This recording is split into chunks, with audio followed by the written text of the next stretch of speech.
Welcome to my channel.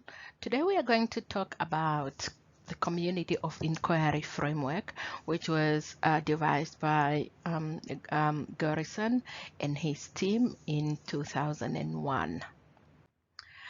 The community of inquiry is seen as a conceptual framework for optimizing learning environments. It models learning in online and blended educational environment, and it is grounded in the social constructivism theory, which is the theory which was kind of enacted by Lev Vygotsky.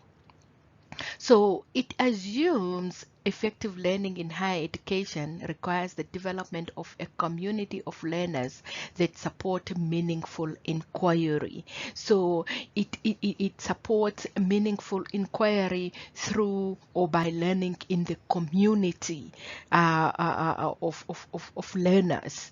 And the community of inquiry is made of three presents. The first present is the social present that is set the climate whereby the educational experience comes from the society where people are, and it's within that society where there are discourses that need to be interrogated cognitively, and this leads to the cognitive present that looks at the content that is enacted in order to activate critical thinking.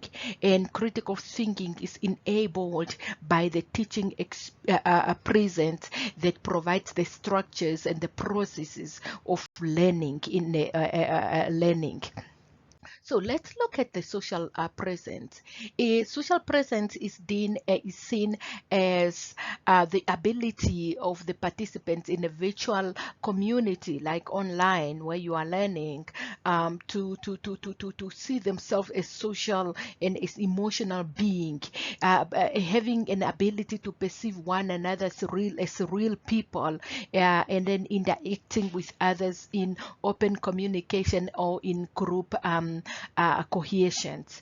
The ability also of a participant to identify within a community, example, the course of study, to communicate purposefully in a trusting environment and develop interpersonal relationships by way of projecting their individual personalities. It also includes the guidelines for supporting social presence, where one has to ask himself, do students feel comfortable asking questions or sharing their opinions? Are clear expectations explained? Do group activity lead to some kind of sense of social cohesion or group cohesion? Are there peer-to-peer student to facilitate the interaction? And then we move on to the cognitive presence. Cognitive presence indicates the extent to which learners are able to construct and confirm meaning through sustained reflection and discourses in a critical community inquiry. This involves the mind or the brain, puts the brain to work to think critically and to reason in order to find answers. And sometimes it also guided by the practical inquiry model, which was proposed by Garrison and others also, that describes a process of realizing a gap in knowledge, researching, reflecting, integrating meaning with other learners. So the practical inquiry model goes as whereby experience is the center of attention, that is the learning experience or the educational experience, where deliberation on it is kind of put into task, where it's applicable. You can look at where you need to integrate the concept or conception of ideas that may lead to some discourses that need or that will lead to, or that needs to be enacted through practice. Okay, so this triggers some events that lead to perception, to awareness, to learning, to new knowledge through exploration and also through reflection. So that is the whole learning experience. But the guidelines for supporting a cognitive presence may include questions like, are students given activities to reflect on new information?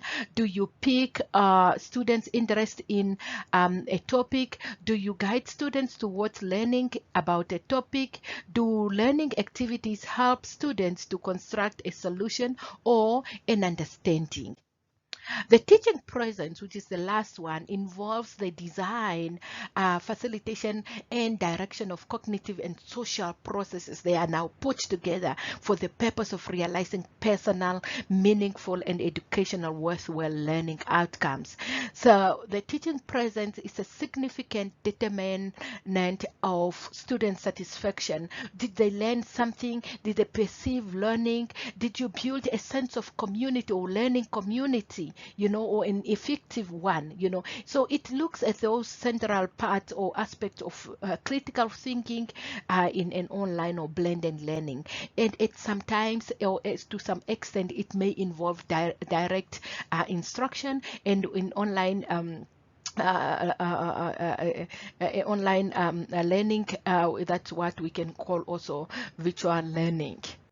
So guidelines for supporting teaching presence include: does facilitator model civil discourses? Does facilitator encourage group activities aimed at developing critical thinking? Do the class activities reflect clear learning objectives?